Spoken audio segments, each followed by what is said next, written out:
is said, but maybe all who need to say it haven't said it. So if you'll permit me just a few moments to offer some thoughts this morning. First, I am taken in a positive way by this outpouring of community unity. This idea and this notion, and it's an ideal, that people from different walks of life, different stations in a community, different sectors and different perspectives can come together to do something good. We do something good today in the face and in the aftermath of certainly a tragedy which has brought grief, certainly to you, Miss McSpadden, and your family, and my prayers and thoughts and support remain with you. But also, the idea that, as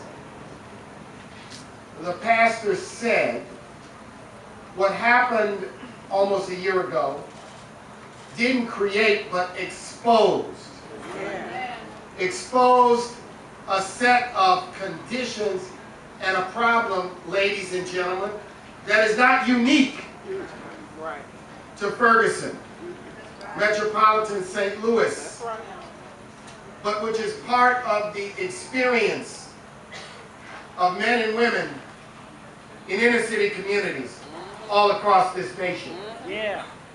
But what you do today is you say that debate and discussion and conversation may sometimes represent motion, but building the Community Empowerment Center represents movement. Movement in a positive direction. Yeah. So let me offer some thanks. First to Michael McMillan, who deserves a warm round of applause.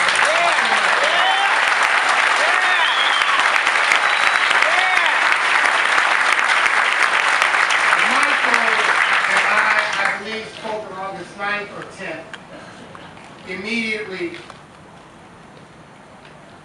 after the unfortunate death of Michael Brown.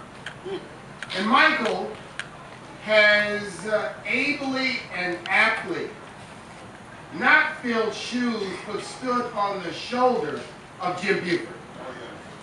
Standing on shoulders of great people is not an easy task. But Michael has brought a sense of determination, a sense of focus, a sense of bridge building to the St. Louis Urban League, which continues the tremendous tradition here. So to Michael, to the chair of the board, to each and every one of the Urban League family, my Urban League family here in St. Louis, I want to say thank you so much.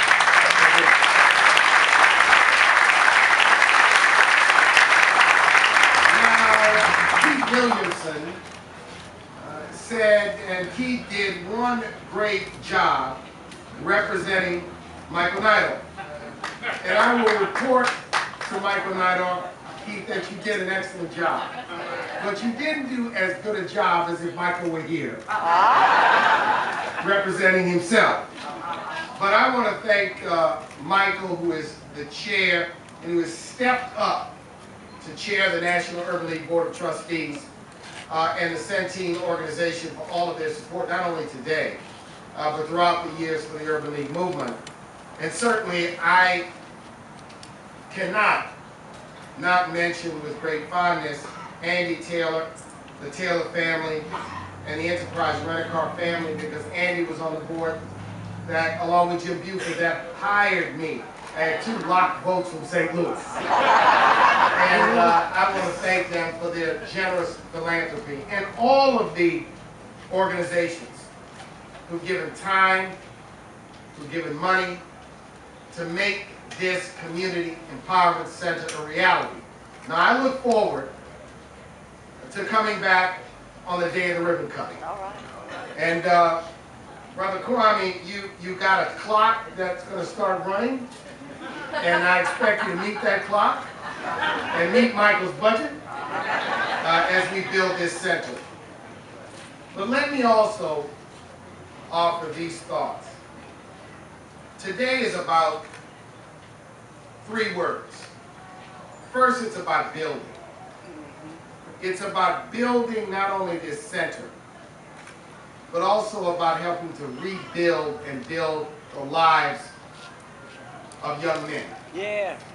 We cannot turn our backs to the young men of our communities.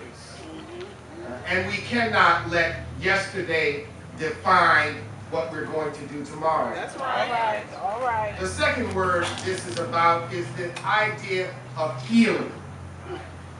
And healing is something that this nation must undertake and recognize that you cannot heal with one event, one meeting, No.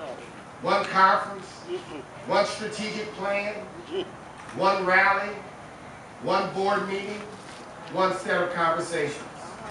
In South Carolina today, the legislature has taken a courageous step to vote overwhelmingly to take down the flag of division and hate.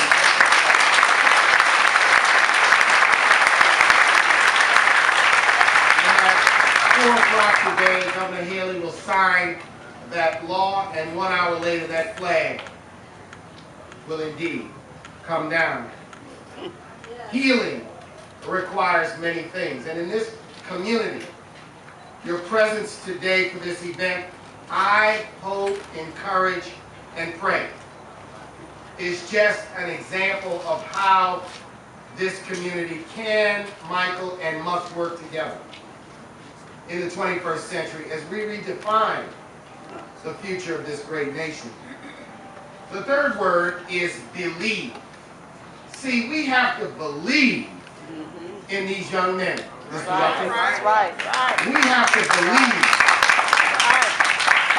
And we have to believe in our heart and in our soul, in our fiber, in our DNA, that with given an opportunity, they can accomplish. That's right. And they can achieve. Yeah. And they can be contractors and pastors and lawyers and doctors. They can sit in boardrooms, in courtrooms, Yeah. behind the bench, not in front of the bench. All right. Yeah. And in the White House, and in the State House. We have to believe. And we have to believe not only that they deserve an opportunity, but we have to believe that if we do not believe in them, then our future as a nation is in peril. The future of America is not about one versus the other, it's about interdependence. And I just believe that we must believe. And today, the Urban League of Greater Metropolitan St. Louis is demonstrating that it believes in the future of the young men. So Ferguson today, North County tomorrow, wherever else we must go.